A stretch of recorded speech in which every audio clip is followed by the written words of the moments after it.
بسم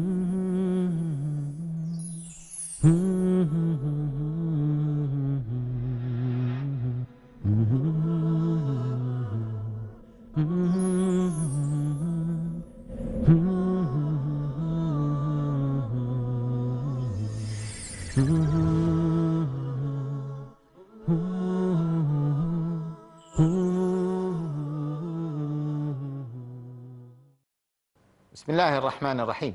الحمد لله رب العالمين، وأصلي وأسلم على المبعوث رحمة للعالمين سيد الأولين والآخرين وإمام الأنبياء والمرسلين نبينا محمد وعلى آله وصحبه أجمعين. Dear brothers and sisters, Assalamu alaikum wa rahmatullahi wa barakatuhu, and welcome to a new episode from this series of the principles of understanding.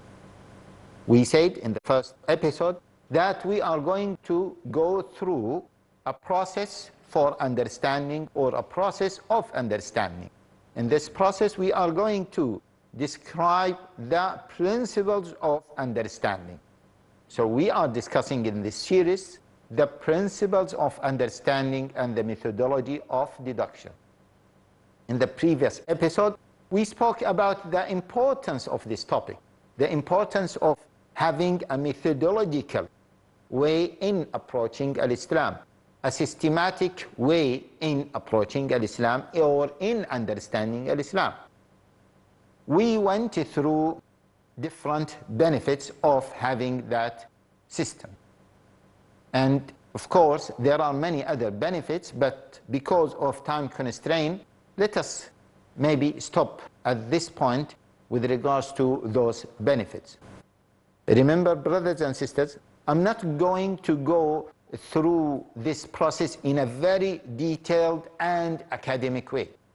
I am trying to, insha'Allah, by the help of Allah Jalla wa Ala, I'm trying to go through it in a very simplified way, in a way that all the brothers and sisters watching this series will be able to understand it without even going to a teacher. They can take it as a foundation, and they can build on it. Many brothers and sisters are unable to approach teachers, or they are unable to dedicate certain times to attend courses, although that is much better.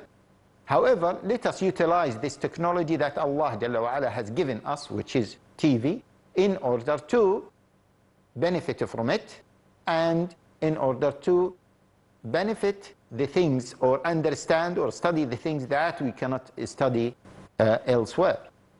So let us go through these principles of understanding. Now, brothers and sisters, if we want to understand anything related to any subject, what do we need to do? Brothers, sisters, Al-Islam is the deen of Allah Jalla wa Ala. Is the deen of Allah Jalla wa Ala, the system, the way of life that Allah Jalla wa Ala revealed to mankind. And Allah Jalla wa Ala wants all of us, Muslims and non-Muslims, to approach al-Islam, to be able to understand al-Islam, to be able to implement al-Islam. Now, some people say, how can non-Muslims implement al-Islam? Yes, once non-Muslims implement al-Islam, means that they become Muslims. So, this deen should be a very rational deen, should go in line with our rationality, should go in line with our nature as human beings.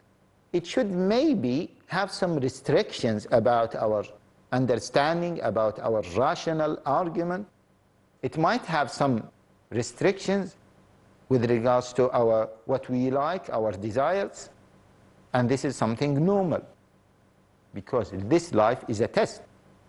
However, this deen should not be understood, or should not be seen as an alien system to some people. It is an alien system to non-Muslims. No, non-Muslims can appreciate this system as well. Muslims, of course, they should appreciate this system more because of their endorsement for the principle of Tawheed. What do I want to achieve from this point? I would like to emphasize that anything with regards to approaching Islam is considered to be a natural and a rational argument that any one of us Muslims and non-Muslims can understand. Please bear that in mind. If there are non-Muslims who are watching this series, then please just put attention to this point and you will see that, well, Islam is very simple, or actually the process to understand Islam is very logical, and hence you can understand Islam. What is this process? As I said, this process is a very natural and rational process to understand anything in our life. If you buy a new machine, let us say a new laptop, and you want to know how to run this laptop, what are you going to do? The basic steps that you need to follow in order to run your laptop and you start working on your laptop. What are those steps? You and your wife at home, you bought, for example, a washing machine and you want to start using it.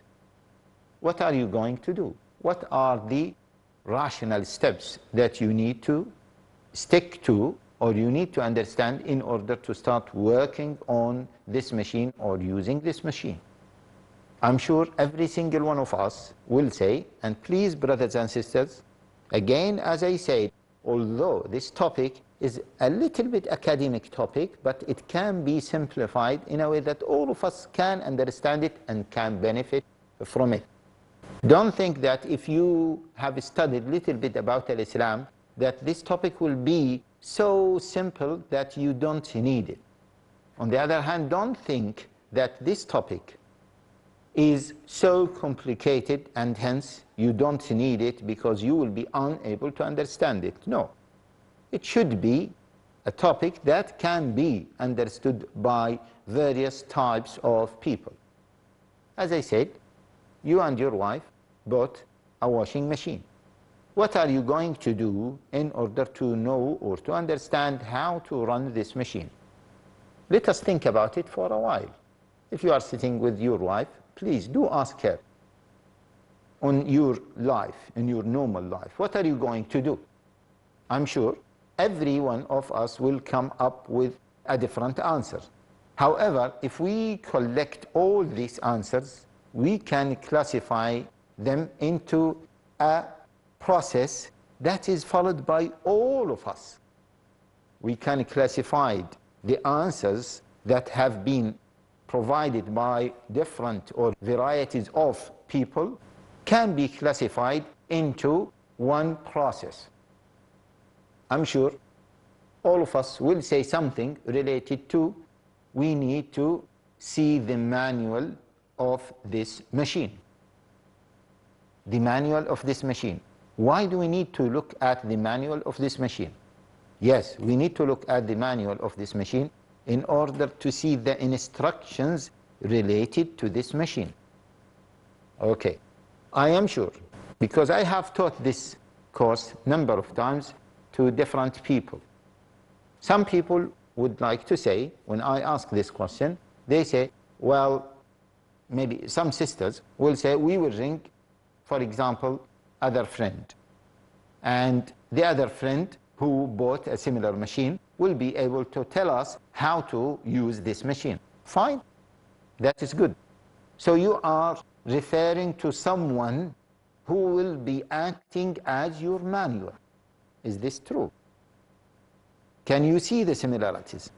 Very similar. Either you refer to the manual or you refer to something which is equivalent to the manual. Someone will say, as some has said to me, that we would ring the 0800. In Britain, for example, the free line is 0800, and actually it is the free line in so many other countries. 0800 in order to contact the manufacturer or the one who sold us this machine, and we will ask the manufacturer how to run this machine. Look at this answer. Don't you think that this answer is similar to going through the manual or first of all, getting the manual. I'm sure all of us will agree on this. Okay, so in summary, we all agree that we need to get the manual. Please, and I'm not breaking a joke here, okay, don't say that I will try to maybe switch it on and press this button or press that button or use that switch. Don't say this, because I don't think that this is an acceptable way, because you are trying and you might damage your machine by doing this way. But all of the sensible people will say the answers that I have given to you, which can be classified as one step, which is what? To get the manual. Now, let me go one step further. You bought a machine, for example, let us say any model. Now, in some countries, there are regulations in terms of mentioning certain brand names, and I don't mean to promote a certain brand. So please, let us be careful. Let us say X brand. So I bought a washing machine, X brand. And there are so many other brands, Y, Z, A, C, B, etc. If I, as I told you, I bought X brand, can I use a manual that has been written for Y brand?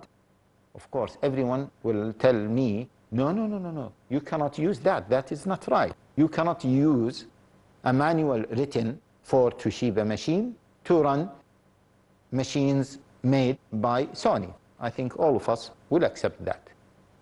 Let us pause here, or let us have a break, think about it, and we'll continue inshallah after the break. Assalamu alaikum.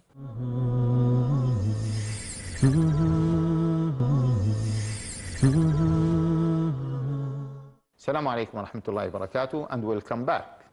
Just before the break, we said that it is impossible, it is nonsense, that someone bought a machine, Sony for example, and he's going to use Toshiba. Or someone brought Bosch and he's going to use the manual written by Indesit. It is impossible that you buy, for example, an X brand mobile and you are following the instructions provided by Y brand mobile. As simple as that. So once we say you need to get the manual, we mean that we need to get the right manual for this machine. Agree, brothers and sisters? So this is the first step, to get the right manual. Is there any other way rather than saying the right manual? What about ringing a friend? What about ringing the manufacturer? What about asking someone? Why don't we say refer to the right source about this machine? Now we have mentioned a machine. Let us take another example. You want to move from point A to point B to visit a friend who lives in the other side of the city. Either, for example, here in Bombay, you want to move from point A in south of Bombay to point B, maybe north of Bombay. What are you going to do?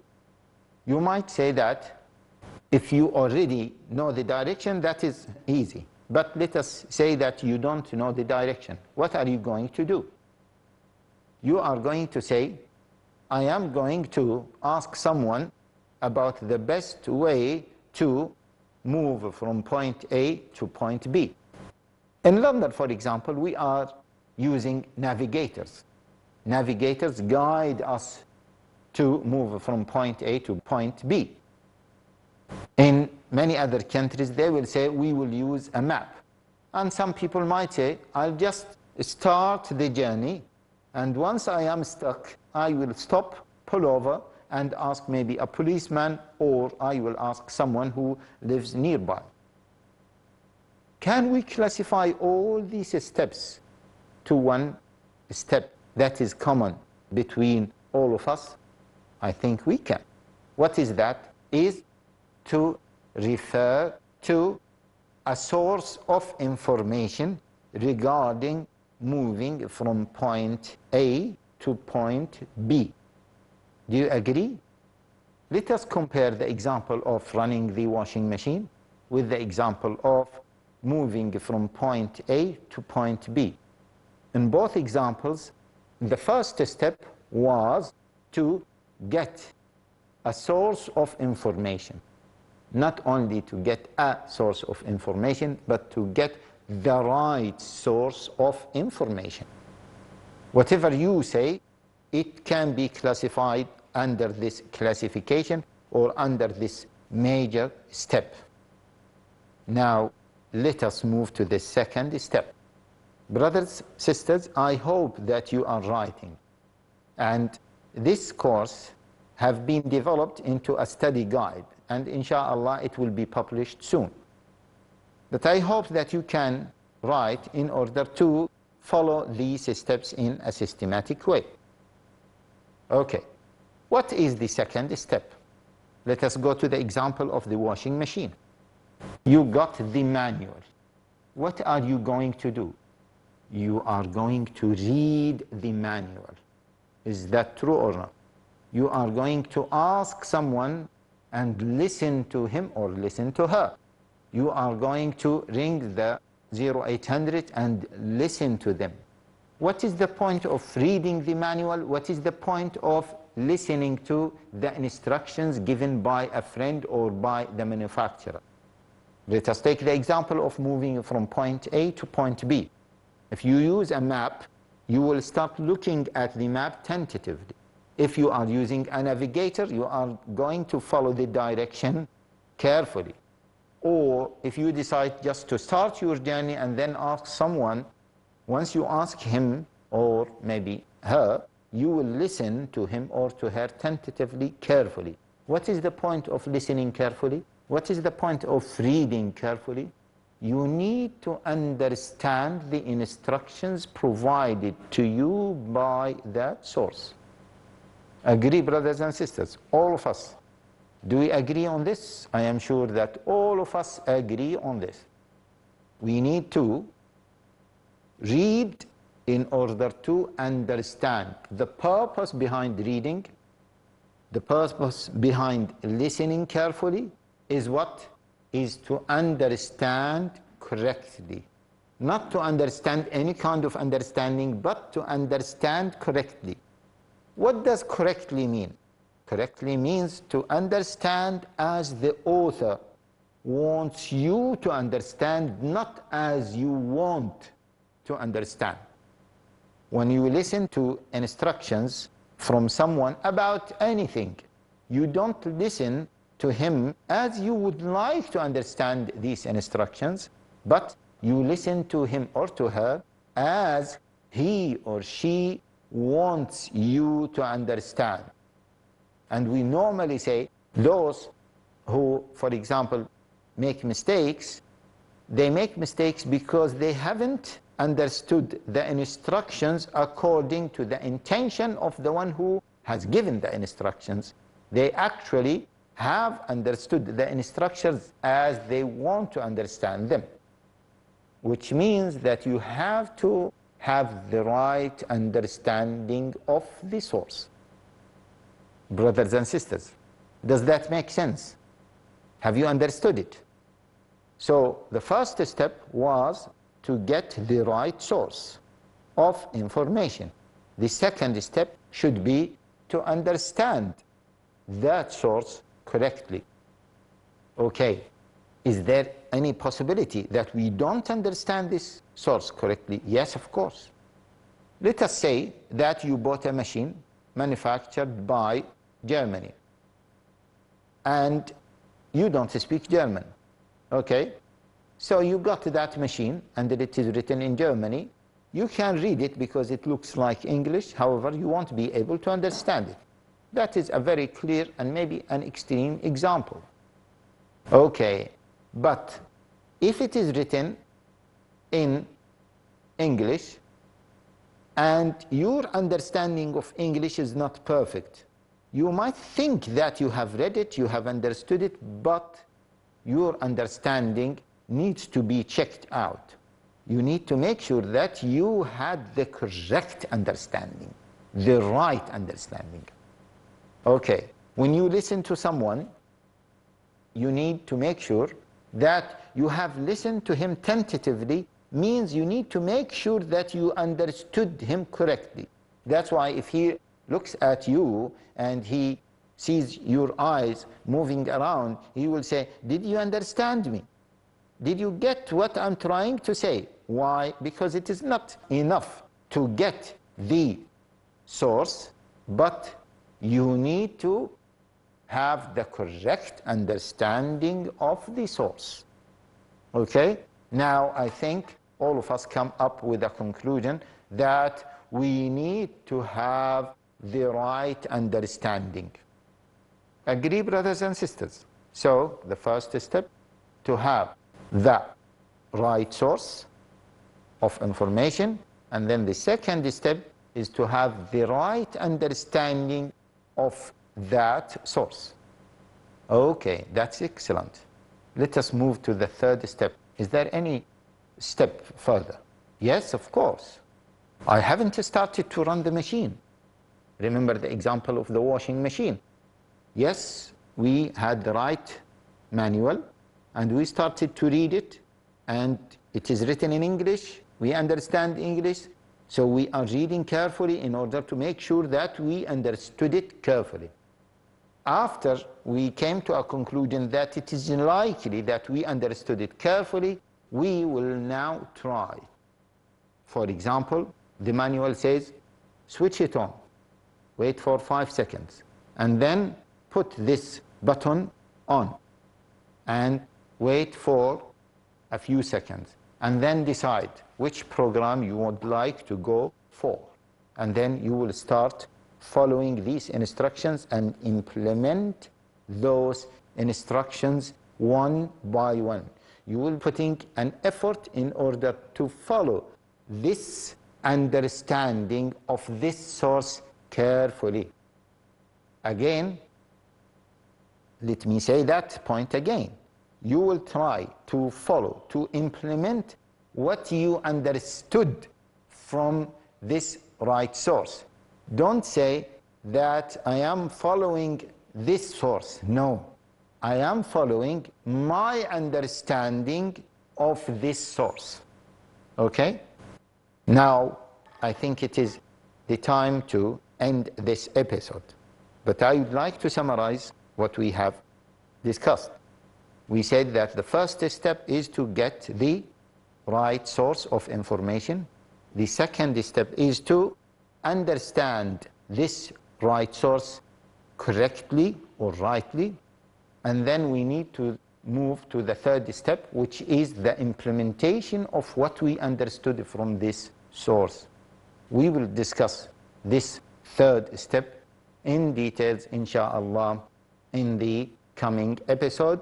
Until then, I would like to ask Allah Jalla wa Ala to keep us alive until we cover the third principle, inshaAllah, in the coming episode. Assalamu alaikum wa rahmatullahi wa barakatuhu.